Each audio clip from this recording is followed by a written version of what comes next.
আরে ওটা অনুপম না? দেখে তো মনে হচ্ছে কোনো আতঙ্কবাদীর সাথে যুক্ত আছে। অনুপম, দেশের সাথে গাদ্দারি করে তুই কাজটা ঠিক করিসনি। বেঈমানি করলি তুই আমার সাথে। আরে স্যার, আমাকে মারবেন না স্যার, আমি কিছু করিনি। আমি আপনাকে সব সত্যি সত্যি বলছি। অনুপম, তুমি আমার আর আমার দেশের সাথে গাদ্দারি করে কাজটা ঠিক করনি। স্যার, আপনি ওকে মেরে কাজটা ঠিক করেননি। মানে?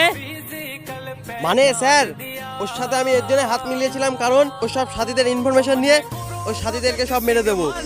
ও, এই ব্যাপার ছিল। সরি অনুপম, তোমাকে ভুল বোঝার জন্য। কোনো ব্যাপার না স্যার, জয় হিন্দ। আর হ্যাঁ, লাশটাকে এমন জায়গায় লুকিয়ে দাও যেন কোনো কাকপক্ষীও টের না পায়। হুম।